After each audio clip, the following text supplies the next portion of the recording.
आज हम भारतीय राष्ट्रवाद का उत्थान, उदारवादी और उग्रवादी आंदोलन के टॉपिक के बारे में बात करेंगे। प्रत्येक देश में राष्ट्रीय राजनीतिक चेतना उन अनेक शक्तियों के पारस्परिक एवं सामूहिक प्रभाव का परिणाम होती है जो दीर्घकाल से उस देश में कार्यरत रहती है। भारत के राष्ट्रीय आंदोलन की अग्रणी भारतीय राष्ट्रीय कांग्रेस थी, जिसका जन्म कोई आकस्मिक घटना नहीं था, बल्कि उस असीमित आर्थिक राजनीतिक असंतोष की व्यापक अभिव्यक्ति थी जो ब्रिटिश शासन की प्रतिक्रियावादी नीतियों के कारण भारतीयों में उत्पन्न हो रहा था। अंग्रेजी शिक्षा के कारण भारतीय समाज में एक नए शिक्षित मध्यम वर्ग का विकास हो चुका था। इस मध्यम वर्ग में कुछ ऐसे लोग थे जो सरकारी नौकरी प्राप्त करने के इच्छुक थे और कुछ अपना स्वतंत्र व्यवसाय करने के इच्छुक। इस मध्यम वर्ग में दो प्रकार की विचारधारा के लोग थे। एक वर्ग तो ब्रिटिश सरकार का गुणगान करता रहता था तथा इंग्लैंड में प्रचलित प्रजातंत्र का उदाहरण देकर भारत में उसी प्रकार की सुविधाएं चाहता था। वह अंग्रेजों की प्रशासकीय नीतियों से असंतुष्ट होते हुए भी ब्रिटिश शासन के किसी अन्य विकल्प की कल्पना नहीं कर सकता था। वह अत्यंत ही नम्र भाव से अंग्रेजों को अपनी नीतियों में परिवर्तन करने का अनुरोध करता रहता था और दूसरा वर्ग अपने व्यक्तिगत अधिकारों को प्राप्त करने के लिए सरकारी कृपा को आवश्यक नहीं मानता था। वह प्राचीन भारतीय संस्कृतियों आदर्शों में आस्था रखता था। राष्ट्रवाद के उत्थान के पीछे कई कारण थे। अंग्रेजों ने रंग और जाति भेद किए बिना भारतीयों को सरकारी सेवा में लेने का बार बार आश्वासन दिया था, किंतु व्यवहारिक रूप से ऐसे प्रबंध किए गए थे कि भारतीयों के लिए सरकारी सेवाओं के द्वार बिल्कुल बंद थे। अतः 1870 ईस्वी के बाद शिक्षित वर्ग में राजनीतिक चेतना उत्पन्न हुई और उन्होंने प्रशासकीय सुविधाओं तथा प्रशासन से संबंध होने हेतु मांग की। यह मांग किसी एक प्रांत विशिष्ट क्षेत्र, जाति अथवा गुट विशेष तक सीमित नहीं थी, बल्कि यह मांग अखिल भारतीय थी और इस अखिल भारतीय राजनीतिक जागरण के निम्नलिखित कारण थे।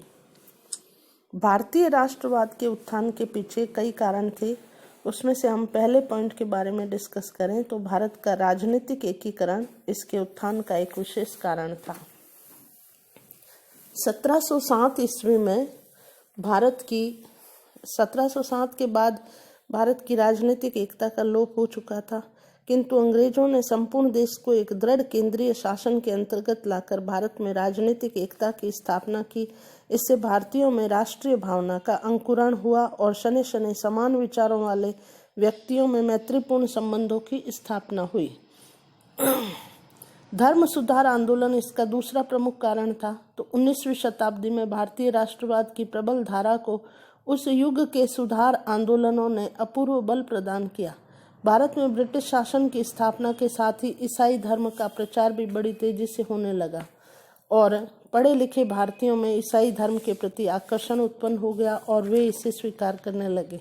इस प्रक्रिया की प्रतिक्रिया के रूप में भारत में विभिन्न धर्म सुधार आंदोलन हुए, जैसे ब्रह्म समाज, आर्य समाज।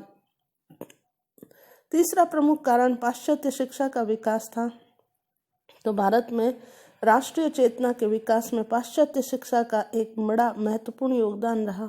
लॉर्ड मैकाले ने जिस शिक्षा पद्धति को प्रचलित किया उसके पीछे उद्देश्य तो यह था कि पाश्चात्य शिक्षा के प्रभाव से भारतीयों के हृदय में ब्रिटिश शासन के प्रति अनुरक्ति का भाव उत्पन्न हो जाएगा, किंतु इससे भारतीयों को लाभ अधिक हुआ। प्रजातीय विभेद की नीति इसका एक प्रमुख कारण बना। विप्लव के बाद अंग्रेजों की प्रजातीय विभेद नीति अधिक उग्र हो गई थी। यद्यपि 1858 में महारानी की घोषणा में भारतीयों को यह आश्वासन दिया गया था कि उन्हें उनकी योग्यता के अनुसार सरकारी नौकरियों में स्थान दिया जाएगा, किंतु ब्रिटिश प्रशासकों ने इस घोषणा पर कभी भी अमल नहीं किया। राजनीतिक संस्थाओं का इसमें एक महत्वपूर्ण योगदान रहा। भारतीय राष्ट्रीय चेतना में अंग्रेजों द्वारा गठित संस्थाओं का महत्वपूर्ण योगदान रहा। बंगाल में अंग्रेज व्यापारियों एवं उत्पादकों द्वारा गठित संस्थाओं का सरकार पर दबाव बना रहता था। 1838 में बंगाल के जमींदारों ने एक भूमि धारकों की समिति बनाई जिसमें कर मुक्त भूमि के अपहरण का विरोध किया गया और कुछ अंशों तक उसे सफलता भी प्राप्त हुई। इसके पश्चात हम बात करें तो राष्ट्रीय चेतना में समाचार पत्रों और साहित्य का विकास भी महत्वपूर्ण योगदान था। समाचार पत्रों और साहित्य के विकास ने भी भारतीय राष्ट्रीय भावनाओं को प्रोत्साहित किया और भारत में सबसे पहला समाचार पत्र बंगाल गजट प्रकाशित हुआ जो साप्ताहिक था। लेकिन लिटन ने 1878 में वर्नाकुलर प्रेस एक्ट पास किया और उन समाचार पत्रों पर प्रतिबंध लगा दिया और रिपन ने इस एक्ट को पुनः रद्द कर दिया। आर्थिक शोषण की नीति भारतीय राष्ट्रीय चेतना का एक प्रमुख कारण थी जो दो रूपों में दृष्टिगत होती है: सरकार द्वारा आर्थिक शोषण और यातायात के साधनों का विकास। और ईस्ट इंडिया कंपनी की आर्थिक नीति ने भारतीय उद्योगों को पहले ही नष्ट कर दिया था। विप्लव के बाद तो केवल ब्रिटिश हितों को ध्यान में रखकर ही आर्थिक नीति अपनाई जाती रही। लॉर्ड लिटन की नीति, इसके लिए प्रतिक्रियावादी नीति जो थी, वो राष्ट्रीय आंदोलन और राष्ट्रीय असंतोष की से ज्वाला धधक उठी और इस ज्वाला ने राष्ट्रीय चेतना की मशाल जला दी। लॉर्ड लिटन ने भारतीय सिविल सर्विस में प्रवेश की आयु 21 वर्ष से घटाकर 19 वर्ष कर दी और जिसमें भारतीयों का प्रवेश बिल्कुल असंभव हो गया था। इल्बर्ट बिल विवाद इस राष्ट्रीय आंदोलन को और राष्ट्रीय चेतना को आगे बढ़ाने में सबसे महत्वपूर्ण योगदान इसका रहता है। प्रचलित न्याय प्रणाली के अनुसार प्रेसिडेंसी को छोड़कर अन्य कहीं भी अंग्रेजों के विरुद्ध अभियोगों की सुनवाई केवल अंग्रेज न्यायाधीश ही कर सकते थे। भारतीय न्यायाधीश किसी अंग्रेज के विरुद्ध फौजदारी मुकदमा नहीं सुन सकता था। भारतीय न्यायाधीश किसी अंग्रेज के विरुद्ध फौजदारी मुकदमा नहीं सुन सकते थे और लॉर्ड रिपन के कुछ समय तक अनेक भारतीय जज सेशन जज बन चुके थे, किंतु वे अंग्रेजों के विरुद्ध अभियोगों की सुनवाई नहीं कर सकते थे। न्याय की दृष्टि से भारतीयों एवं यूरोपियन को समान स्तर पर लाने के उद्देश्य से रिपन ने अपनी काउंसिल में विधि सदस्य सीपी इल्बर्ट को इस संबंध में एक विधेयक प्रस्तुत करने को कहा। अतः इल्बर्ट ने एक विधेयक प्रस्तुत किया जिसमें भारत में रहने वाले यूरोपियंस के विरुद्ध अभियोग की सुनवाई करने का अधिकार भारतीय मजिस्ट्रेटों को देने की व्यवस्था थी। इस विधेयक को समस्त यूरोपियंस में खलबली मच गई और अंग्रेजों ने इसे काला कानून कहा और भारत के अधिकांश गैर सरकारी अंग्रेज इस विरोध में सम्मिलित हो गए।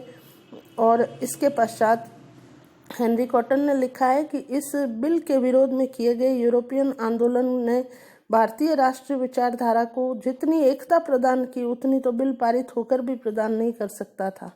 निष्कर्ष के रूप में भारत में राजनीतिक चेतना की प्रेरणा सर्वप्रथम धर्म सुधार आंदोलन ने दी और इन्हीं आंदोलनों ने भारतीयों के हृदय में स्वाभिमान और देशभक्ति का बीजारोपण किया। अंग्रेजों की प्रतिक्रियावादी नीतियों ने इस बीज को प्रस्फुटित होने में योगदान दिया और धीरे धीरे भारतीयों के हृदय में राजनीतिक चेतना की भावना का विकास होने लगा। इन्हीं भावनाओं ने 1885 में भारतीय राष्ट्रीय कांग्रेस की स्थापना में सहयोग दिया। आगे की वीडियो में हम भारतीय राष्ट्रीय कांग्रेस की स्थापना के बारे में बात करेंगे। आज के लिए